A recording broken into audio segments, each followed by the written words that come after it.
Hey there, guys, and welcome back to another reaction video. I honestly was intending to make a different recording, and my dog is eating quite loudly. As soon as I start recording, I swear. Anyway, yeah, I actually was intending to record like something else today, but then I saw Nightmare Tales uploaded another video. So, yeah, today we'll be reacting to Kana from Hell Part 2. I think I did a reaction to Part 1, I'm not sure, but it's actually been a while since he uploaded, I think.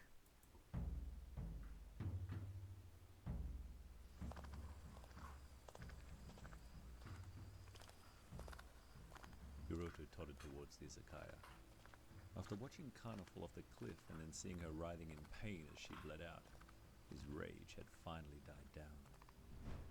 The first thing he had done was rid himself of his blood-stained haori. Then he washed his hands and face in a nearby stream. And then he had washed his knife and put it back on his belt. While the rage had dissipated, what he had witnessed between Kana and Michi refused to leave his mind. He sneered. There was nothing quite like a glass of shochu to throw those thoughts out from his mind.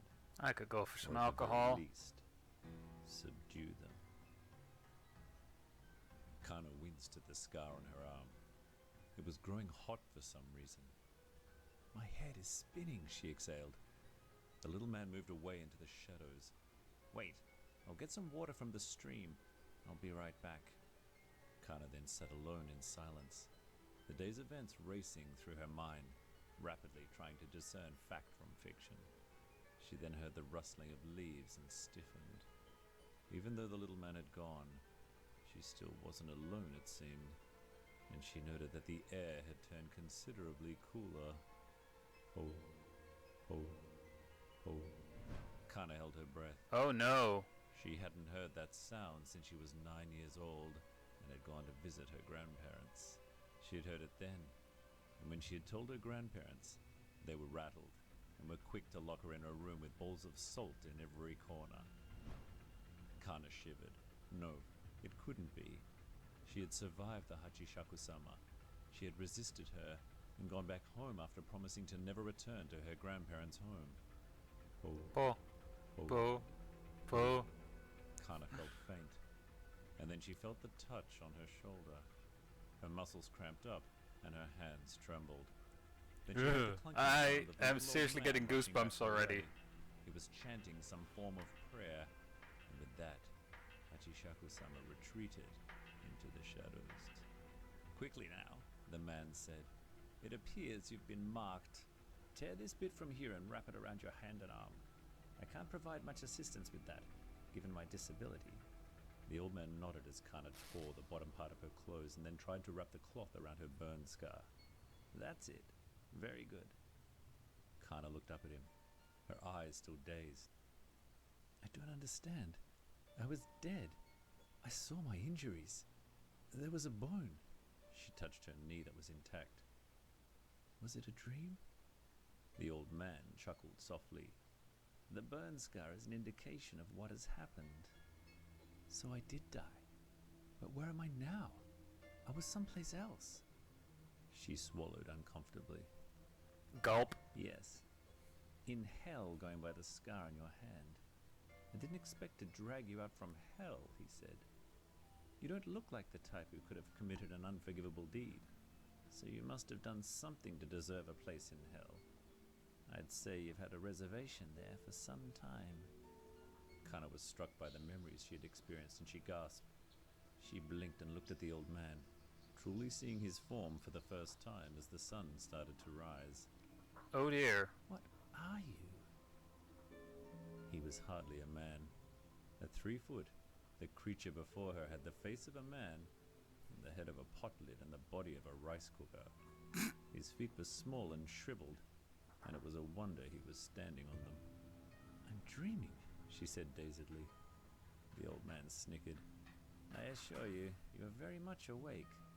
I am what one would call a product of a curse spell gone wrong. An idiot who thought he was a sorcerer cast a spell on me. He was a complete moron. Inept. I'm talking to a pot. I've gone mad. Kana touched her head and expected to feel a bump or blood, but there was no sign of injury. She turned into a was vengeful certainly spirit not a or something, pot. maybe? The old man scrunched up his face. You may not know this. It was before you were born. But I was once an emperor. Then what happened? Why are you like this? And how am I alive? So many questions. The old man sighed and sat down. There was a clunk and he looked rather odd as his form became shorter. But Kana was too curious to consider finding this amusing. I'll answer your questions if you answer mine. You still haven't told me what you were doing in hell. I recall my father cursed me before I died. Perhaps that's why? She averted her eyes. I'm really alive? You are, but words uttered in anger rarely possess the power to thrust someone into actual hell. He peered closely. What did you do, Kana? Why were you condemned to hell? Kana paused and stared squarely at him. Why did you bring me back to life? How do you have that power? A question answered with a question, the old man grunted. My history is of no importance at this current time. I had no idea I was pulling you out from hell. Do you know the danger you are in now? I have no idea what you're talking about. You were in hell. You were pulled out because of my spell. You have the mark. He widened his eyes. You are a target now for all the evil in this world. What does that mean? You must have met the gatekeepers of hell. Kana looked away. They're going to do whatever it takes to bring you back to hell, even if it means assembling all the evil in this world and instructing them to come after you. What can I do? How do I protect myself? The old man gazed at the clumsy bandage. Become a monk. We'll have to find you a glove, but not an ordinary one. It will have to be blessed. I know just the person who can do this. Or Perhaps priestess. my only ally left in this world. Oh no. Hiroto put down his third glass of shochu and rubbed his eyes. Easy, the man beside him said. You look troubled. I am. Hiroto gestured for another bottle. Dang. Trouble at home? The man smiled. Hiroto sneered at the man beside him and slammed his fist on the table. It's none of your business. I want another. He then hiccuped. Across from him, two young men were laughing at him. What's so funny? He asked, anger rising again. Looks like you found out about your wife, one of the young men said. She's very pretty, and you are a bore. Of course you would want to be with some other man, not a drunkard old man like you. What are you talking about? Hiroto demanded. The young men looked smug. It was answer enough. Hiroto had suspected his wife had been cheating on him. She was younger than him and beautiful. When Kana was born in 7 months, he had called her a miracle child, but his friend had looked at him oddly, and there had been whispers. I should get back. The man next to him looked up, unsettled by the way Hiroto gripped his knife. Don't do anything stupid with that when you get home, he began. Of course not, Hiroto spoke calmly. Here, can you hold it for me?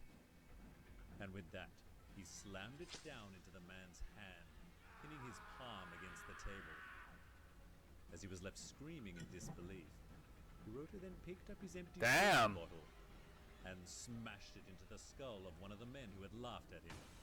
And before the other had a chance to react, he plunged the razor-sharp ceramic shards into the neck of the other. Blood erupted across the entire room, and Hiroto stood sneering at the cowering staff, taking a moment to catch his breath. He then stumbled back over to his table and pulled the knife from the man's hand. I believe this belongs to me, he said calmly, before placing the knife back on his belt and stepping outside into the early morning light with even more violent murder on his mind. Damn.